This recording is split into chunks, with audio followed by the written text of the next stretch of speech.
Folks, we're back. This is Steve Sanson, Jim Jonas, with another episode of Veterans in Politics. Today our guest is going to be Eddie Facey, who is a candidate for Nevada Assembly District number 8. Before we go into the interview with Mr. Facey, I just have a couple of public announcements. First, I'd like to thank Andre Haynes for supplying these masks.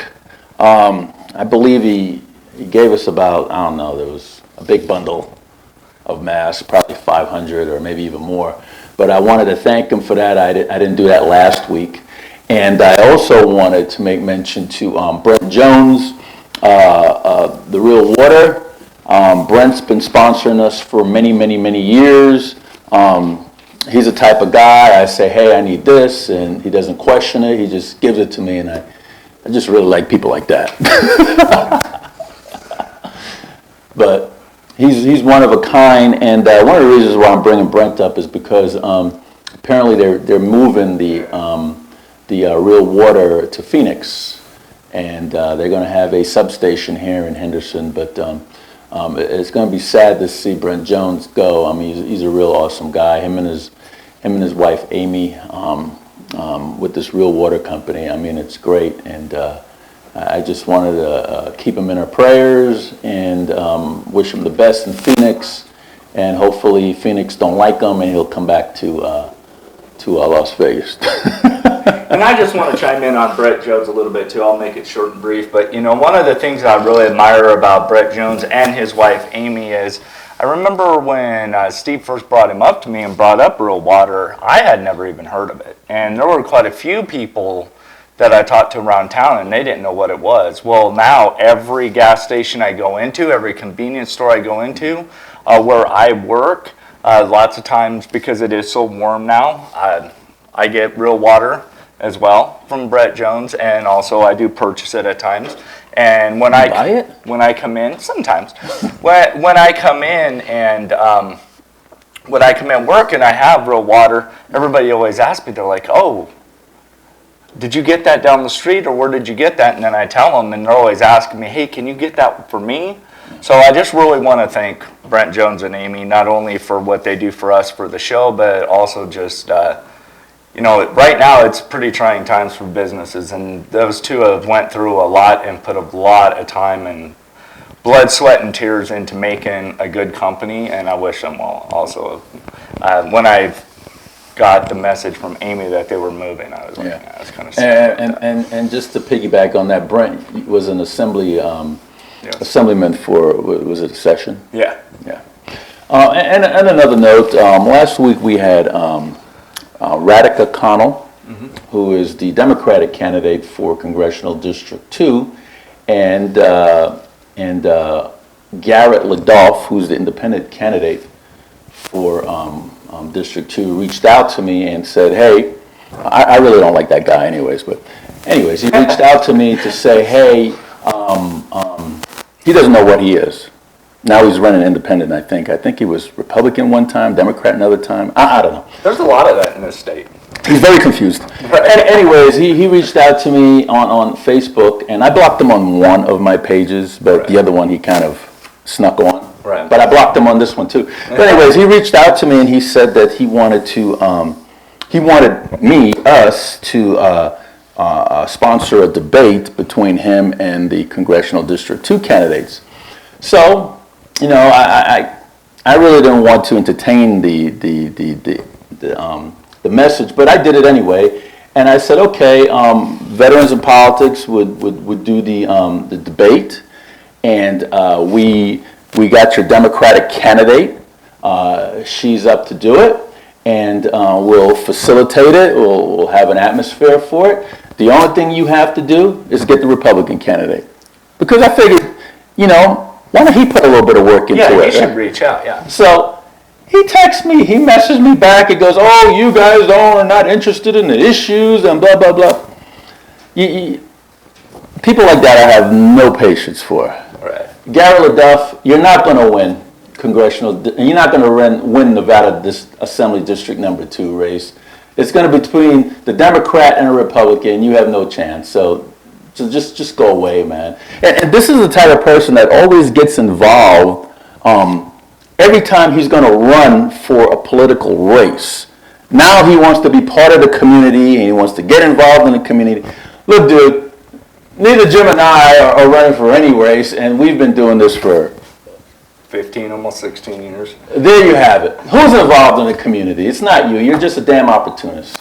And that's all I got to say about that. Okay. You got anything else? Yeah, so I would say it's a little bit of a rant, a little bit of a public service announcement. But anyway, so I have a pretty close friend of mine that on Facebook that he's a very, he's a registered Democrat, and he's been pretty liberal the majority of his life. He was born and raised in New York, and that's where he got his law degree, and then he got a political science degree from the University of Utah. Very, very intelligent. Right. Our good friend Samara Knight clerked for him when she was going through law school. So anyway, he posted something pretty interesting on Facebook. He said, basically, I'll paraphrase it. He said, I don't understand why, as a black community, every 4 years, we find it necessary to vote for Democrats that have, if you look at the amount of crime that takes place in Baltimore, in Detroit, in Chicago, and he just goes on and on and on, all these big cities that are run by Democrats, right? And I started thinking, and I just about responded to him, and I said, yeah, I don't know why that is. But then I also started thinking, I said, because I'm trying to because at Veterans of Politics, we're nonpartisan. So I wanted to look at it from the other side, too. So then I started thinking, I'm like, well, why is it that, like, I always hear from Republicans that they don't understand, they basically ask the same question that he did, right? Mm-hmm. But if they're so concerned about it, and they always whine about they don't understand why this happens either, then why the hell aren't they trying to engage in these inner cities and try to get elected so they could actually do something about it? Absolutely. This was one of the issues that I had with the political director when we sat on the Clark County E-Board.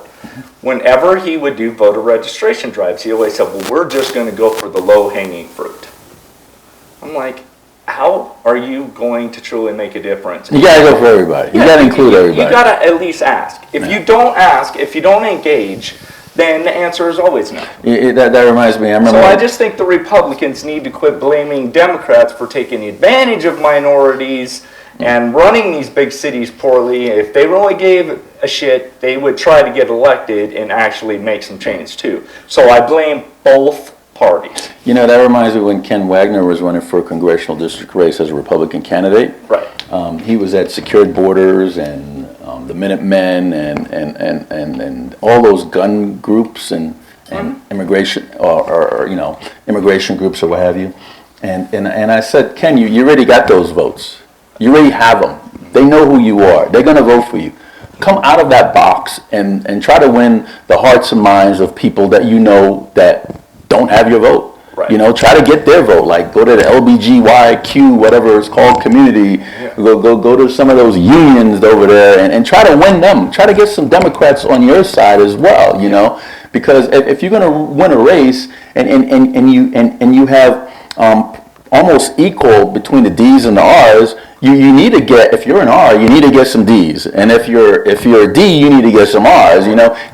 People got to start working for the American people, work for the citizens. So when you're up for re-election, nobody wants to oppose you because everybody likes you. Right. Everybody don't like you. Well, no, we don't need to oppose him. Well, we like him. He's good. He's good for both parties. And we got Eddie Facey here, and I'm sure Eddie Facey is going to reach out to both parties and do what's right by all of our citizens. Ed, how you doing today, sir? I'm doing pretty well, and it's interesting that you're talking about voting blocks of the other party and all that. I was pretty significant within the last week that the Police Protective Association of Florida, and if you can think of a more important state than Florida, I don't know, but their executive board unanimously announced that they were supporting Donald Trump. Wow. So, the idea of, here's, a very large, significant, union Right. in a very battleground state, and these guys were saying, with the current environment and what's going on, they're behind Trump. Yeah. And, you see some of the crosstalk, the traditional, I guess establishment Republicans or whatever, the Mitt Romneys of the world, have founded something called the Lincoln Project, and they're advertising against Trump. And, these are the same people that couldn't beat Trump in the primary. So now they're going and they're saying, well, we'll pick up our toys and we'll support Joe Biden and all that. And so they can go and we'll welcome the Police Protective Association. And Of course. And personally, I've been in contact with the Police Protective Association here too, and answered all their questions. And Did they endorse you? they haven't come out with an endorsement yet, but I welcome any chance I have to engage with them. And I think that those, even the union members are historically a Democratic constituency. Yeah. They're in play this time. Right. That's funny you say that, Mr. Facey, and then we're going to need a bio, by the way. All right. Because I look at the two presidential candidates, Donald Trump, who I caucused for 4 years ago when he was running against a slew of politicians that are on the other side. I caucused for him, yes. I caucused for Donald Trump early on. But between Donald Trump and Joe Biden, and I'm the type of person that I don't like puppets in politics. If I'm going to vote for Eddie Facey, I don't want to hear Edward's wife is actually running District Number 8. I want to know Ed's doing it, or Ed's campaign manager is actually running at the show. It's not the elected person that everybody voted for. But when I look at Talk to Edward's wife, she'll tell you, if you want what's good for District 8, you listen to Edward's wife. There you go. You listen to Edward's wife. I've heard this before. But with Joe Biden, I don't see Joe Biden running America. I see some type of committee behind Joe Biden. I see somebody else. I think Joe Biden is just a puppet for the Democratic Party. That's my personal opinion, because I don't see him actually being a leader of the free world. He is not a leader. With Donald Trump, I see a leader, although love him or hate him, but I see a leader in Donald Trump. I see somebody that's just going to put his left foot in front of his right foot and his right foot in front of his left foot. He's not the guy that's going to stand still at parade rest and let somebody else do all the leading for him. And that's what I see in Donald Trump. My personal opinion. With that, could I get a bio? Could we get a bio for you? Sure. So my background is that I went to Hillsdale College in Michigan, which is a small college. Many people who are conservative know that probably the claim to fame of the college is that they refuse to take any form of government funding whatsoever. What's your degree? My degree is in accounting. You could do my taxes? I'm not really specializing in taxes, and you might want somebody more current with tax law than me, because there are a lot of specialties. Are you good with numbers? Specialties. Well, there's an old saying that people keep telling me that figures don't lie and liars can figure, and I'm trying to let that. Could you find wasteful spending in our government? I think anybody could find wasteful spending in the government if they have two eyes and understand how to read a written pamphlet. They'll be able to find wasteful spending in our government. But so anyway, I went to Hillsdale. My parents were both college professors, and then I graduated and got a job with PricewaterhouseCoopers in Los Angeles. And I was part of a team when I was there that was involved in casinos. I was actually the field supervisor on the audit of the Mirage when it opened back in 1989. And so I was there for a while and then left and went and became controller or CFO of various companies in Southern California, usually in the middle market, 25 million a year space kind of thing. And in 2001, I launched my own business, or my partner and I launched a business What type? doing advertising for Okay. individual dental practices. And that was kind of an opportunity where, traditionally Why? in the And 70s. why did you pick that field? Well, a couple of reasons. I was identified for me because I was the CFO of a dental supply distribution company. Gotcha. So I was already in the dental market You're space. in the business, okay. But if you look at the 70s and the 80s, all the professions, dentistry, medicine, law, all that, they were told that any kind of advertising was unprofessional by the professional associations. And if you looked at dentistry, you would find that there was even a high percentage of the U.S. population didn't think you needed annual checkups because the industry didn't communicate with the public. And so what you had happen is you had a lot of dentists who are good at science, biology, working with their hands in small spaces and all that, can get a degree, and now they have to be a sole proprietor because 80% of the dentistry in the United States is done by practice with one or two dentists. Gotcha. And they weren't trained to be executives, and they certainly weren't trained about marketing. And so we were doing focus groups at the distribution company saying, what's your biggest need? And dentist after dentist was coming to us. We're sitting behind the black glass watching our facilitator. And dentist after dentist was coming and saying, well, we need to get patients in the chair. We can't tell the public about that, but this is what we need. And so, I found somebody who was traditionally from an advertising agency, and we kind of jumped in and launched this. And now you see a lot more advertising for dentists and all that because it's gotten to be a little bit more accepted. But, you go back 20 years ago, there are dentists that are saying, the other dentists in town are just beating me up for even advertising. Everybody enjoys looking at a beautiful smile, Yeah, absolutely. I mean, well, and the thing is with dentistry, there's a cosmetic aspect to it, but there's also a health aspect to it. Speaking of that, I found out just yesterday I got to go get a root canal, and I told my dentist, I said, hey, should I Google it, look it up? And she goes, no. No, you don't want to.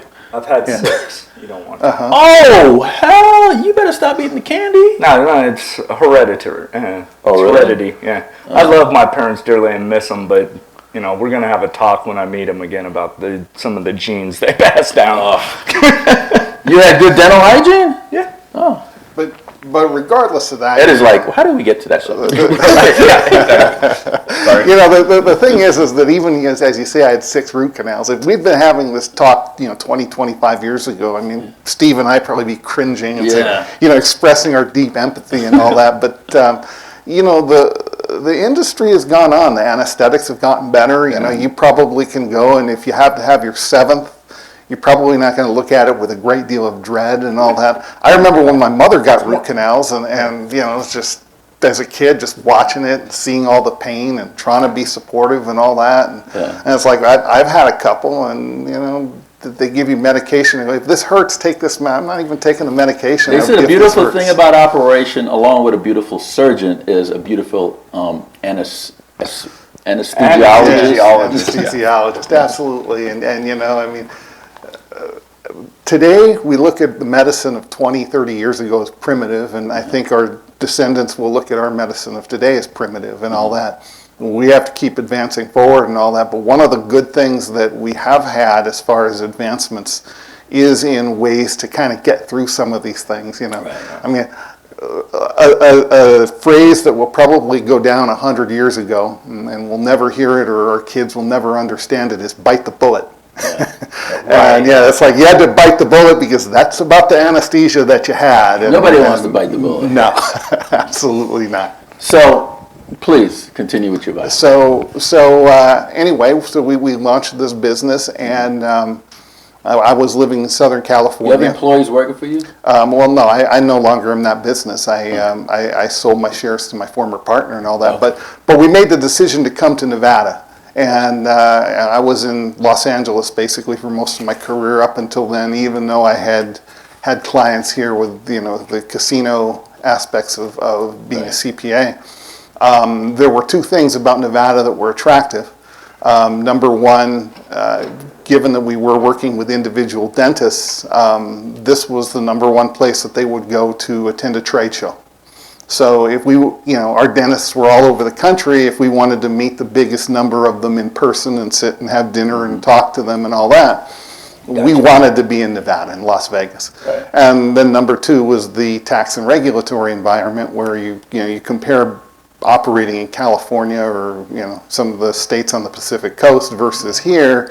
This was a place that was attractive to come. And that's one of the things that, we can have and we should have. We should be a place, we should strive to be a place where people want to come start businesses and build the American dream with a limitation of regulations and, a limited tax burden and all that. I mean, we want businesses to come here, hire people, make money, And now we have bring an empty prosperity. stadium. And now we have an empty stadium, and all We have an those- empty stadium, right? 150 million, right? That's taxpayers' money paid for it. Where did all these this marijuana money? Where did that go? That's supposed to be for a teacher's salary. Where did that money go? Do you know? Well, Is that one of your pet peeve for running for assembly? the thing with money, and you can look at lotteries, because lotteries are a great example, and they've been in other states before. Somebody introduced the lottery here a few years ago, and nobody wants to do that. But before we came here, and the thing is that lotteries, all the proceeds go to education. Right. But what you find is that, okay, when they do the budget, they say, all right, education, we've already got this much funded by the lottery, so now we can only fund this much, and we now have extra money for that executive or that, legislative junket to Cancun, or for the, executive aircraft that we want to buy, or whatever pet project they want.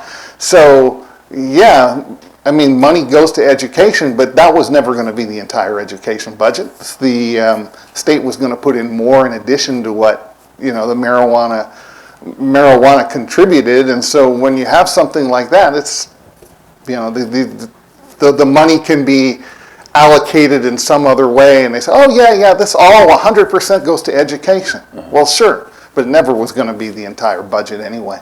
And So why do they lie like that? Do you know why they lie like that? And another thing, does the governor really have his own airplane? The governor or the state buys an aircraft, and then they justify it by saying, well, if we had to fly everybody around commercial, it would cost this much more or whatever. And yeah, I mean, they only have to get it past themselves.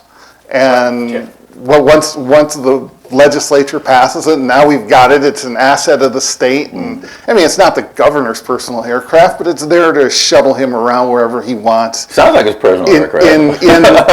Well, when he's not governor anymore, he's not going to take it with him. I think. Like Air Force One, right? Air Force One, yeah. Although Air Force One, they do that every few years. Trump call up in 8 years from now, hey, I need to go to Seattle. Can you bring me Air Force One over here? Yeah. Well, I mean, of course we know, if you've ever been to the Reagan Library down in California, you can see Reagan's Air Force One, because, airplanes take a certain amount of fuel, and the avionics and all that upgrade over time. And so it's not like, well, when they replace Air Force One with a new one, that's just wasteful spending. It's like, you don't want to fly an aircraft that was built in 1972 or whatever. If you're with I wouldn't even ride a One. bike that's built in 72. So what are your boundary lines for 8? What are my boundary lines? Okay, so basically I'm going between Warm Springs and Trop, north and south, and the 15 and Durango, east and west. So kind of in the southwest. And if you take the 215, coming from the airport. So you're by Summerlin there. No, I'm south of Summerlin. So I'm the northernmost part of my district is Tropicana. Okay. So everything would be south of that, and Summerlin would be further north. Okay, so more towards Blue Diamond area? Yeah, kind of getting in that area. That's that. Who's sitting there right now? Jason Frierson. Yeah. So the voters of District 8, you have a choice. It's either going to be me or Jason, and one of us will be representing you for the next 2 years. Why did you want to run for the assembly? I ran for the assembly once, and I sometimes wonder why I did. So why specifically do you want to run for the assembly? You want to hear who his opponent was? Who's your opponent? Barbara Buckley. Barbara Buckley. You want to hear who his opponent was in the primary? Who opposed you in the primary? Kevin Child. Oh, okay.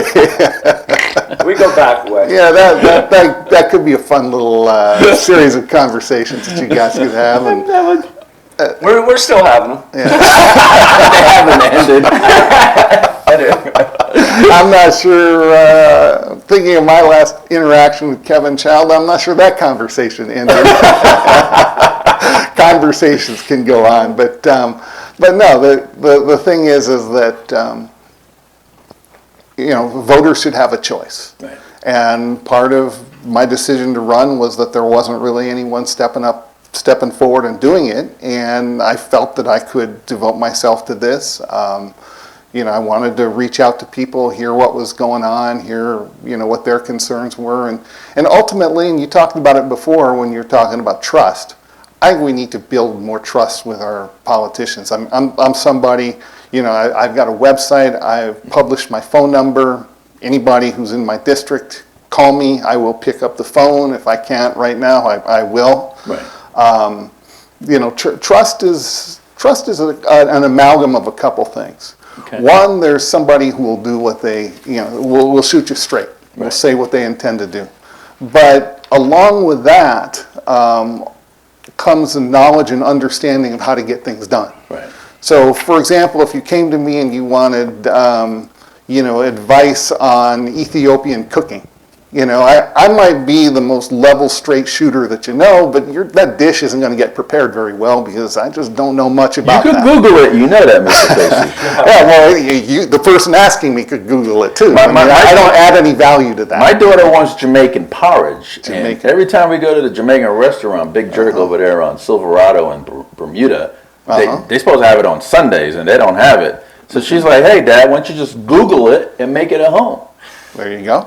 So I haven't done that yet, but it's on my to-do list. And the first time you make something like that, it's probably not going to be something you want to serve the neighborhood. You'll go and say exactly 2 teaspoons of this, and you're trying to follow the recipe exactly. But have some experience with it and some understanding of what happens when you do.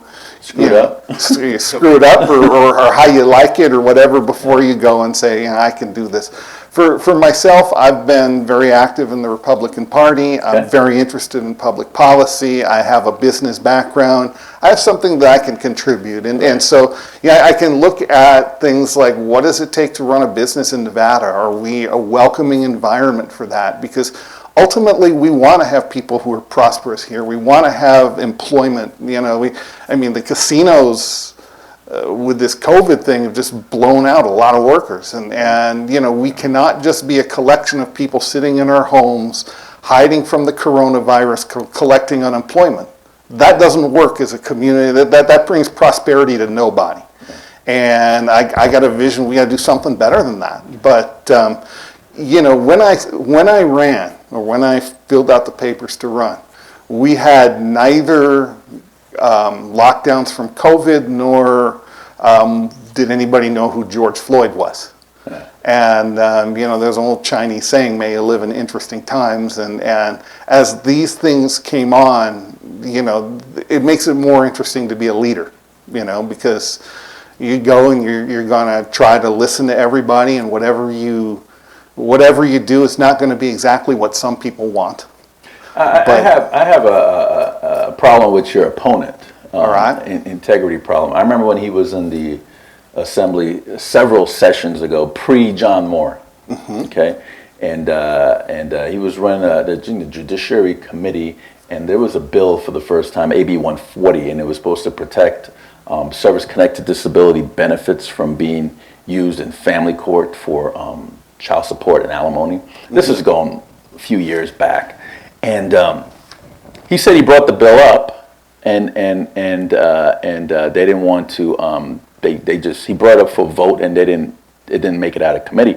The fact that I found out he never brought it up for a vote, but he didn't want to have the Democrat that's in the judiciary vote on it to make them look like anti-veterans. So he never brought it up at all. So he lied to me about it, and that's one of the reasons why I got interested in John Moore. Mm-hmm. And then surprisingly, John Moore won that seat You know, so I have a problem with politicians that lie to people, especially right to their face when you ask a direct question and you already know the answer. Because you know what they say, a good politician is you don't ask a question if you don't already know the answer, right? So I already knew that he never brought it up in committee because, you know, I have people talk. And I already knew it, and he lied that saying that he did. So how are you going to satisfy your constituents in Nevada as a whole? Because when you vote on something, you're voting for the entire state. You're not voting just for your district, although you probably just take your marching orders from your district. You do. Right. And ultimately, that's kind of the representative form of government. The public policy issues are complex, okay? And so when you represent a district, you represent what's in the best interest of that district, you know? Right. So, for instance, we just had a situation in the legislature where they voted to increase mining taxes. You know, so we talked about the district that I'm from. There's no miners in there. No. You know, to the extent that taxes on mines increase, that's going to cause zero out-of-pocket expenditures from anyone in District 8. So you have to look at starting from that and saying, you know, what is the best interest of my district? How do I represent the people in my district? Should I say, no, we don't want to raise taxes on mines, we instead want to cut, you know, education, or cut, you know, some public works or something like that. And you know, the thing is that you have to have a greater understanding of where you say, okay, you know, mining is a business. Minerals are in the ground. The taxes become too high, they cut back. They add to the unemployment problem. Right. They diminish operations and all that, and they can decide to, you know, engage more operations when, you know, when the business climate's a little bit better, and we can't necessarily afford to have that either. And so you can't just go and say, you know, here's what everybody in my district would want. You know, sometimes you have to go and say, okay, I'm representing the interest of my district. I don't want to see, you know, our budget cut by 25% because we had to close casinos and got no gaming tax revenue for 3 months. I would like to cut the budget in many ways. There's a lot of government waste. But you can't necessarily just, you know, dramatically in a time like this just say, oh, okay, here's all the programs I've always wanted to get rid of anyway. You know, right. let's get rid. You do it in a process and all that. You try to maintain as much of the budget as you can, right. And you know, so with this, I mean, you're representing what your constituents' interest in a particular problem or issue is. It's up to you as a legislator and a leader to have a greater understanding of the problem, because, you know, people think that they want a leader that will charge to the top of the hill and they'll all follow behind them and clap their hands and stake our flag on the top of the hill. But Sounds like Iwo Jima. But so sometimes that leader is one who turns around to the people and says, this is not the time to go forward. Right. Rather than, here we're going forward no matter what and there's only one direction. This is not the time for us to go forward. Right. You know, we have to kind of consolidate our position here, and being willing to have that communication two ways and all that. There's not a lot of people, that's hard for people. I mean, we're at a point where people say, hey, I'll give you what you want, you vote for me, I get a long career in the legislature where lobbyists come, entertain me, give money to my campaign, give me progressively higher amounts of pork and whatever. That's not why I'm running. Well, I'm glad to hear you say that. And one of the questions, and you kind of already answered it just by the conversation you were having with us. One of the things that I've been saying to people who run for political office in like the assembly and stuff of that nature, that say, hey, I'm not really a true politician, I'm just, you know, and I'm like, well, that's great. And I'm going to bring up a friend of veterans in politics, John Moore, as a good example on this. This was a couple years ago. We had John Moore on the show when we were at another studio, and one of our co-hosts asked legitimate questions of him. I didn't have an issue with the line of questioning. Well, what it was is it was around the stadium. Okay, he came out early and said he wasn't for the stadium because he didn't agree with raising $750 million by increasing room tax. He didn't think that was a good idea, so he was actually against it. Well, by the time it got to where he had to actually vote in the legislature on that, beknownst to nobody except for the little swamp up there in Carson City, was that Governor Sandoval was a Polish politician and had been around for a long time, and he was going to get his damn stadium. In those exact words is how he put it. So the amount of impact that it would have had on Southern Nevada for our assemblymen or our legislatures here in Southern Nevada to vote no on that stadium bill like they promised to would have actually done a lot more harm to the South than people realize, because what they did was they tied the convention center expansion funding to the stadium. So they basically said, if you vote no on the stadium, we're not going to give you the money to expand the convention center, and the financial impact for losing conventions in this town is huge. Anybody who's been here any amount of time. So unfortunately for Assemblyman Moore, he didn't get out in front of that and explain that to the constituents. So he got a lot of backlash from that. So my thing is, will you be willing to do that? How are you going to go about getting out in front of issues like that so that the people realize it? So basically, I'm not so much concerned about John Moore getting off the hook or you getting off the hook. I want people educated on this is how this stuff happens. This is how these legislators are getting blackmailed into this stuff. It kind of reminds me of the ESAs. Yeah. When that got shut down. Well, yeah, same thing. And the marijuana thing, like the Republicans in the Assembly were not going to vote to legalize recreational marijuana until they tied it to education. Then they had no choice, because if they didn't, then Republicans are against education. And then look what happened with that. They lied about it. Yeah. So Well, it's important, though, that you get out to the public and explain this stuff to them. Right, and this kind of goes back to talking about trust with politicians and all that. If I tell you I like A and I like B, I'm for both of those things. And here's a bill that comes that totally funds A and would eliminate any possibility of B. Right. And I didn't write the bill, I don't like the bill, but here's the bill, and now, you know, for people that voted for you, some of them voted for you because they liked A, and some of them voted for you because they liked B. And the reality is that whatever you vote, okay, there's going to be people that come and say he lied to us. You know, he didn't.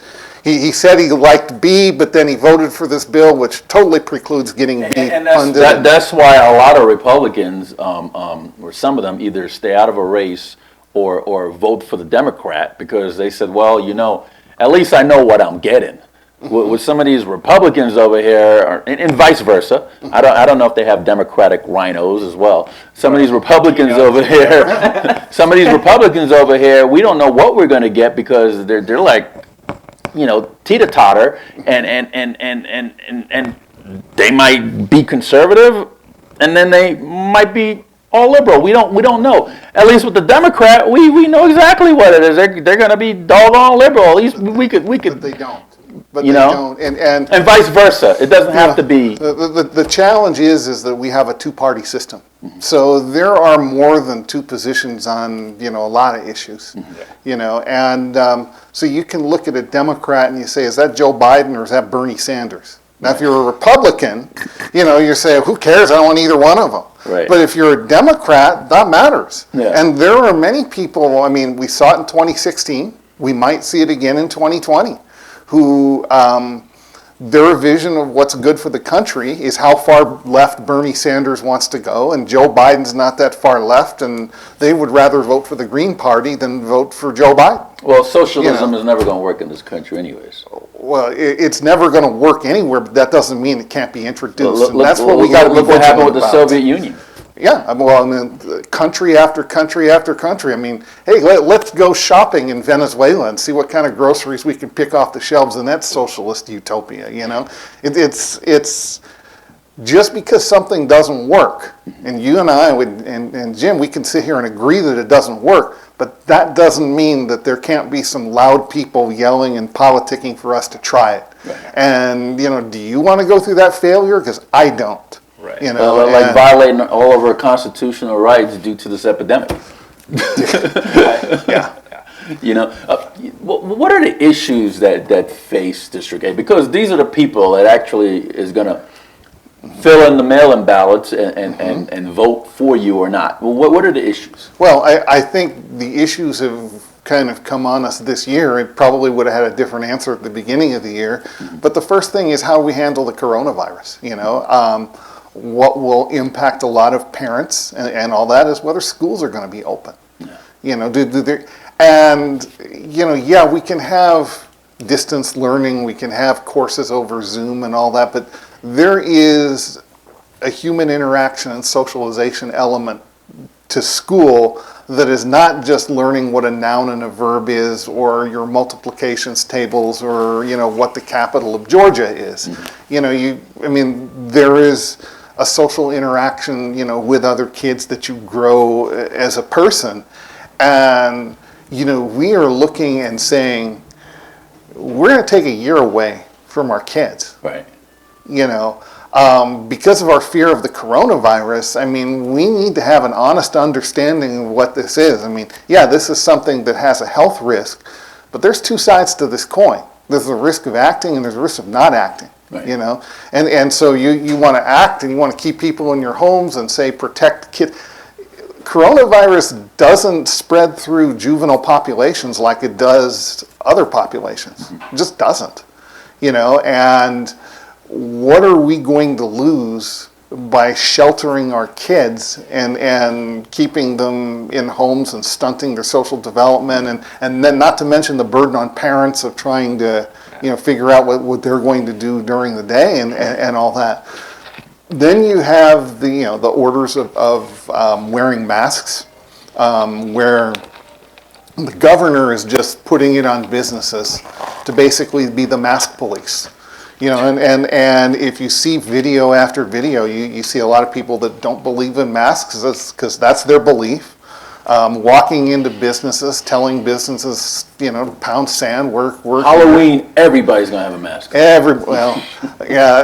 I may dress up as a costume for Halloween of a 2019 person that doesn't have a mask. that would be, and some people would think that's scary, and so that's, you know, that's the scary. There you go. That's scary. But these mask things and. You know, the governor did put it on the businesses, charging them what, $75,000 a pop. Yeah, it's absurd. And some businesses can't even pay $7,500, much more $75,000 for somebody that's not complying. But when you wear these masks, and if you don't want to wear it for medical reasons, they can't force you to put them on, and you don't have to reveal your medical conditions to. I mean, because it's a HIPAA violation. So. Why are these businesses calling the cops? Cops, I mean, wearing a mask or not wearing a mask is a civil dispute anyway. It's not criminal. Mm-hmm. Why are they calling the cops, and why is the cops even showing up? Yeah, well, the thing is that as a business operator, you have a right to set the conditions of your own business. I mean, we're used to no shoes, no shirt, no service, right?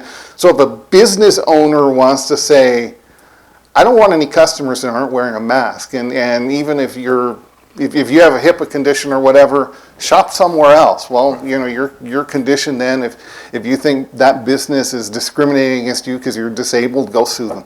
You know, and say they violate the Americans with Disabilities Act. That may change, you know, their perceptive. But for right now, as long as they open the doors and they have the key and they're the licensed business, they get to set the conditions of. It's walking to somebody's house. Yeah, and so if you come into their door and say, well, I don't have to wear a mask because I'm right, here's HIPAA and all that, and you know, as the business owner, they have a right to say, no, we operate this business, and if you refuse to leave, we don't want to physically push you. That's why we'll call the police. So now it's trespassing, which is a criminal. Yeah. So is that what other issues face District 8? Well, I mean, so the thing with the treatment of the coronavirus itself, right? So you go and you've heard a lot about hydroxychloroquine. Right. And you The hear president brings it up all the time. the president brings it up all the time, but in Nevada, the governor has basically tried to say you can't get this unless you get it prescribed from a hospital. You know, and the reality is that, you know, not only are there a lot of people that believe that this is something that they should take either in response to getting the virus or getting sick or even prophylactically. You know, we had Stella Emanuel and a group of other doctors, you know, go to Washington and basically say, you know, I'm having my entire staff just take this even without being testing positive. I'm taking it without testing positive in advance of this. I'm not wearing a mask. I'm seeing people all day, every day, and I'm not getting sick. Right. You know, and there are a lot of people that like the opportunity to do that. And for some reason, our governor thinks it's best that you can only get this if you're very sick in the hospital. And that's really not what I think we're about. You know something, I used to walk into the store and I used to be able to pick up a can of Lysol all the time. And now I'm finding out that the hospitals and the clinics are buying up all the Lysols. As an assembly person, what could you do to make sure that we have these disinfectants within our community? That way, we don't have to get sick to start seeing it in the hospital. We could take care of business before, you know, like preventive maintenance, right? What could you do as an assemblyman to get these things back on the shelves? Well, I mean, you look at things as, I mean, we had the situation when coronavirus hit where, I mean, myself and a lot of other people, you know, I'm glad that I shop at Costco and buy toilet paper in the 36 pack, because all of a sudden I couldn't get it, Yeah. and you know, a lot of people I knew couldn't get it for a while, and it's good that I had some safety stock. But you know, the thing is that when people get concerned, they are going to hoard things, and when they hoard things, there will be shortages. You know, part of what you're going to do in situations like this is how do we get public confidence to say there will be a normal flow of supply. You know, take what you need. Don't just stockpile 6 months worth because you're not going to be able to get it or whatever. Public confidence goes a long ways towards, you know, just keeping the flow of commerce going and all that. In this case, it wasn't like all of a sudden, you know, the manufacturers of disinfectant stopped manufacturing it, right? I mean, they manufactured to a level that was based on demand. Right. Demand just suddenly went up here, and that's a market force. I don't know that the government could go and say, you know what, we're going to ration. Here's your ration coupons for disinfectant. You only get one, and that's it. I mean, we've tried to do that before with other products. Maybe in World War II we did that with food or whatever, or oil. I'm not going to try to bring that out, you know, unless these are really life-preserving types of things, and we're not going to have an adequate supply for some time. But you know, part of it is to try to tell people, please act in an orderly fashion. Please, we're all going to get through this together. We're going to have enough disinfectant. We're going to keep those supply lines open, and you know, hopefully we'll get through it. And I know we have with toilet paper. There wasn't any assembly action that said, No. you know, here's your ration coupon for toilet paper, right? We got through it, and you can get what you need now. All right, Mr. Facey, what I need you to do is look into the camera, and if you have any final words for this segment, you could go ahead and bring it up, final thoughts. Okay. And tell people why they should why they should mail in their ballot and circle your name on there. All right. And put it in the secured sleeve envelope and put it in the envelope itself that says postage paid, and sign their name on the back and print their name on the back and seal the envelope and actually drop it in the mailbox before November 2nd at 7 p.m. Why they should vote for you, why all those people in Assembly District number 8, why they should vote for you, and your point of contact. Okay, so why should you vote for me? First of all, you know, Steve indicated the mail-in ballot. This is just an example of what happens when you kind of have one-party rule. You had AB 4 that was brought up in a special session. The Assembly voted on it after midnight on a weekend.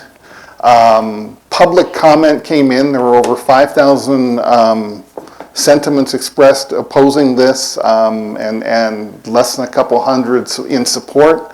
The Senate passed it anyway, the governor signed it, and within a week, you had a bill that was totally unilateral from one party, where they came and they rammed this legislation down your throats.